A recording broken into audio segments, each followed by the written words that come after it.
Okay, I'm going to go through question 17 and 21 from the past paper 2, the one that you marked on Friday, because the mark scheme went through it in a method using sign.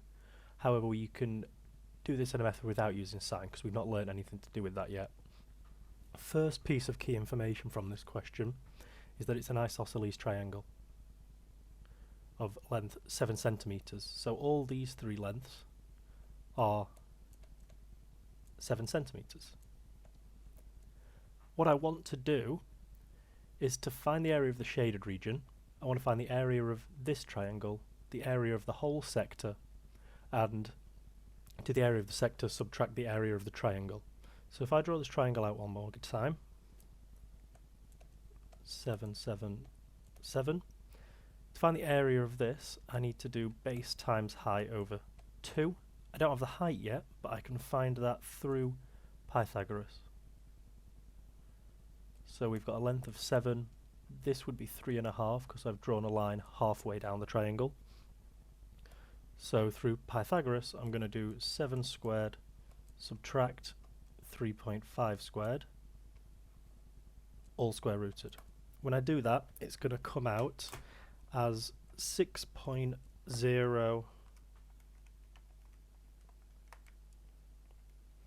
6.06, so that's the height of my triangle. So then the area of this triangle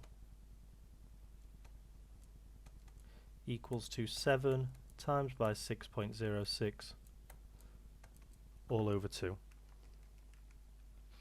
which will be 21.217 and so on. The area of the full sector, which is going to look like this. The radius of this is not 7 this time. It says in the question that the radius is 11.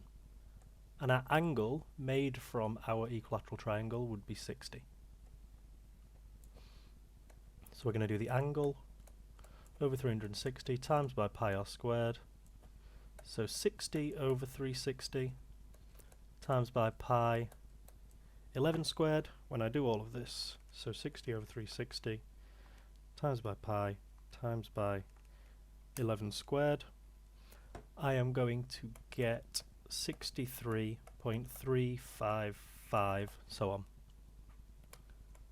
So the area of my shaded is going to be 63.355 subtract 21.217, subtract 21.217, and I'm going to round it to one decimal place straight away. 42.1 centimeters squared. Having a look at question 21, we want to find the area of the rectangle. So we know that is just length times by the width. The width is quite easy to find. It says that we have a radius of 24 millimeters. So 24, 48, 72, 96 is the width.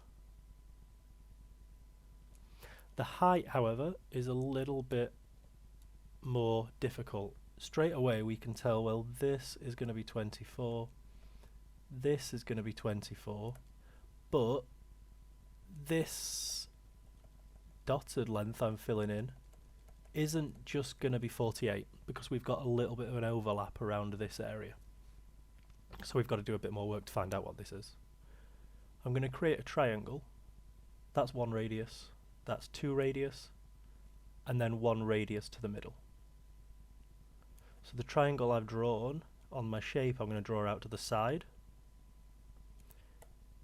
24 and 48, because I've got 2 lots of the radius here and 1 lot of the radius here. So to find my height here, it's going to be, again, Pythagoras. Squared, squared, subtract them and root them.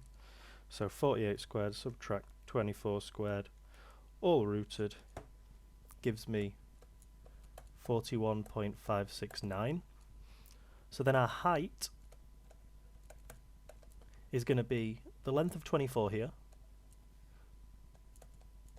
the length we've just found, which is this length here, and then our final 24. So when I add all these together, I get 89.569. So then the area of the rectangle